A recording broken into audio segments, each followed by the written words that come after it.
Assalamualaikum warahmatullahi wabarakatuh. Saya Safrizal AR, Kabid Pelayanan Informasi Publik Diskomisa Aceh. Hari ini kita melaksanakan rakor teknis span lapor di SKPA yang diikuti oleh seluruh SKPA di pemerintah Provinsi Aceh dan juga bergabung melalui aplikasi Zoom Meeting dari 23 kabupaten kota. Karena pada saat ini bagaimanapun juga masyarakat ini lebih nyaman menggunakan aplikasi yang sudah biasa mereka gunakan sehari-hari. Kita tahu bahwa pada saat ini masyarakat lebih akrab dengan penggunaan WhatsApp, dan kita tahu banyak produk-produk ataupun banyak mungkin channel-channel pengaduan hari ini sudah menggunakan WhatsApp sebagai salah satu saluran pengaduannya.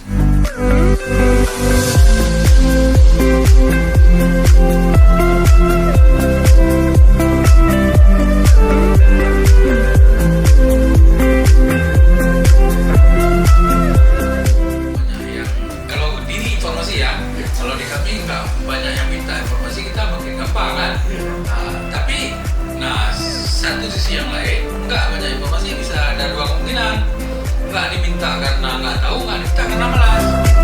Kegiatan ini adalah dalam upaya kita untuk melakukan pembinaan, untuk menyatukan persepsi, penyamaan persepsi dalam pengelolaan pengaduan pelayanan publik.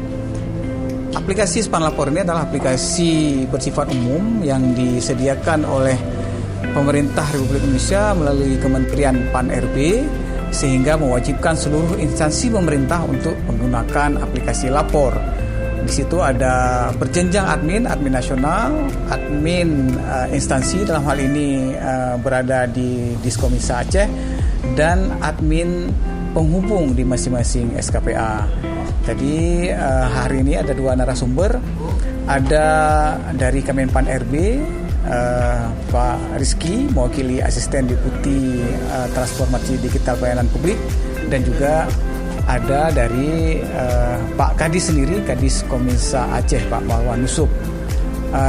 Acara telah berlangsung dengan baik, tanggapan peserta juga luar biasa, dan antusias dari kawan-kawan admin Span Lapor di kabupaten juga kota juga cukup baik, dibuktikan dengan beberapa pertanyaan yang sangat bagus dan beberapa masukan juga yang sangat penting bagi pengembangan aplikasi lapor ini ke depan. Terima kasih. Assalamualaikum warahmatullahi wabarakatuh.